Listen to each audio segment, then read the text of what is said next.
Hi, I wanted to share with you my presentation on mentor texts. Mentor texts support students in writing, and honestly, the best way to teach writing for students is to model writing.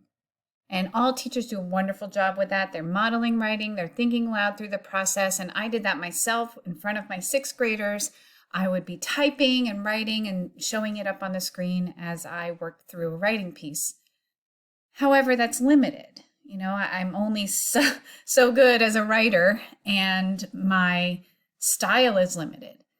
But if you think about it, around your classroom, you have tons of books and tons of authors who get paid to write.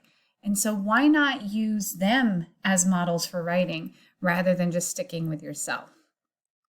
And that's where mentor texts come in handy. So,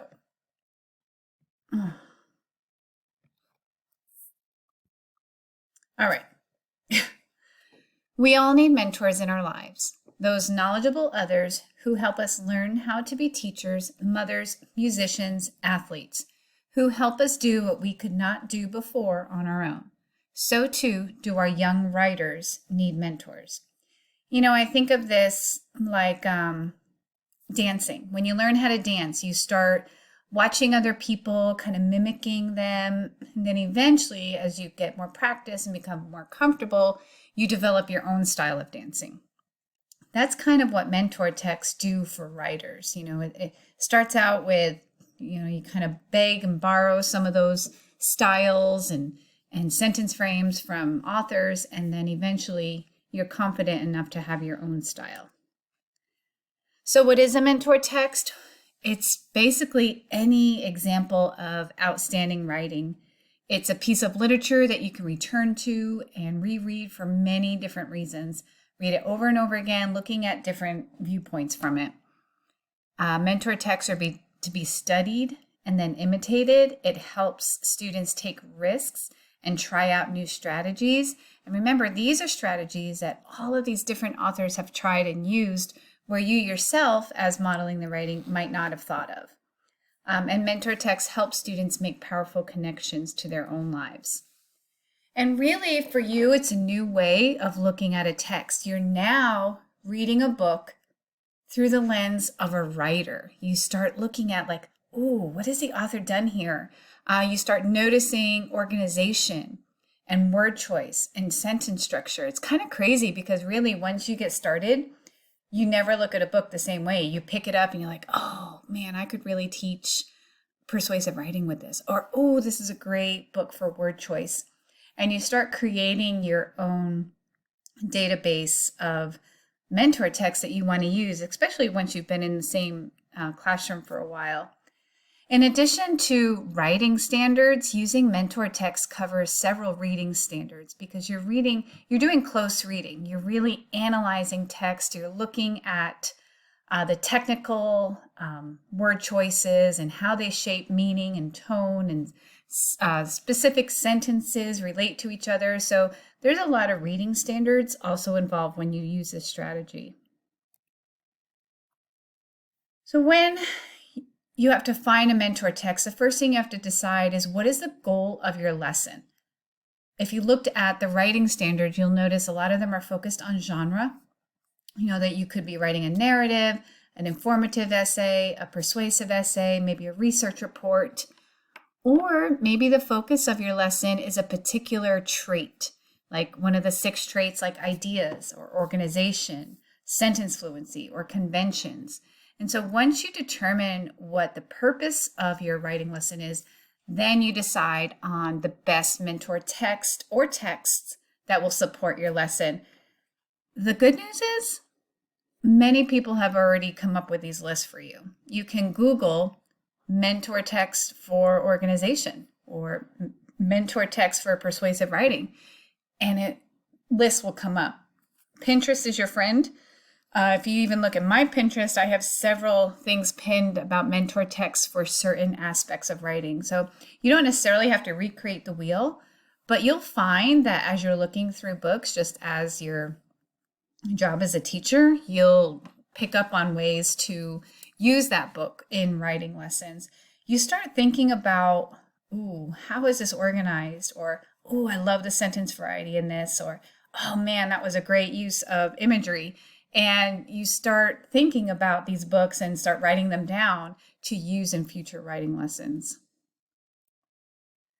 So I want to start showing you some examples. So I'm going to start with this one. It's called Roller Coaster by Maria Frazee.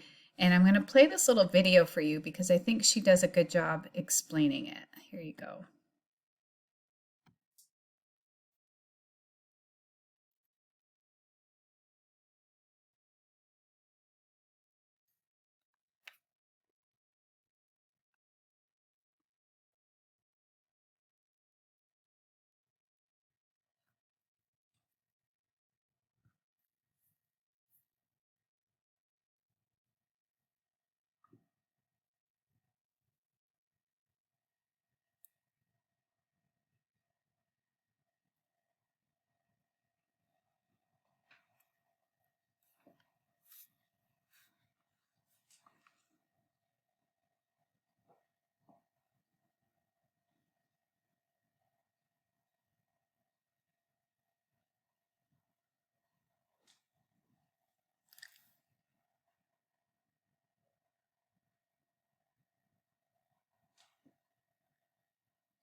All right, guys, I'm being honest with you. I have no idea if you could hear that when I'm recording this video. If you can't, just press play right here and it will work for you. All right, so that was one example. Here's another example. This author, actually, Karen Orloff, she does a lot of this. So working on persuasive writing, she does I Want a New Room. And it's about a son and a mom that kind of write these persuasive letters back and forth. He is trying to convince her to get his own room. And this is a great mentor text for persuasive writing, letter writing, using word choice because of the adjectives that they use. She has another book, I Wanna Iguana, which is just like this. And those are really great texts to use for that. Look at this one, word choice. So if you're working on one of the 6 traits of word choice, this book is called I Love You, the Purplest. But look at some of the words this author used. The lake slowed its thrashing to a soft, even beat, like the word skittered on top. I got to tell you, when I'm modeling writing for my students, I am not using words like thrashing and skittered. That's why it's so good to bring in mentor text to show them these wonderful models of good writing. So, interesting introductions. I love these books because the way they start out, like if you're teaching students how to write those hooks, right? How to write really interesting introductions to get students to want to read things. These are great ones. This Owl Moon is a link. You can click on that and it will send you to some lesson ideas to use with this book. I wanted to share with you one of my favorite introductions. It's Tuck Everlasting. I'm going to read the very first paragraph. It says, the first week of August hangs at the very top of summer, the top of the livelong year, like the highest seat of a Ferris wheel when it pauses in its turning. The weeks that come before are only a climb from balmy spring, and those that follow a drop to the chill of autumn. But the first week of August is motionless and hot. It is curiously silent, too, with blank white dawns and glaring noons and sunsets smeared with too much color.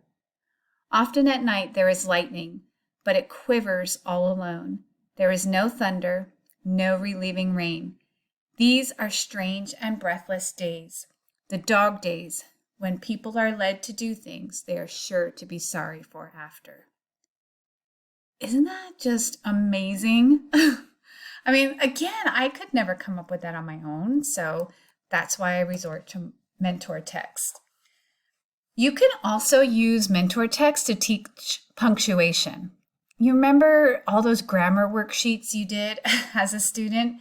Not fun doing grammar worksheet after grammar worksheet, but what if you used a mentor text to teach something like how to use quotation marks? And you read this book and then you had students model in their writing the same way. All right, and so here are some websites for you to use. And these are the main books that I read. So if this is a topic that you are interested in, I recommend looking at some of those books. But I wanted to share with you mentor text. I will give you this video as well as the PowerPoint so you can click on the links.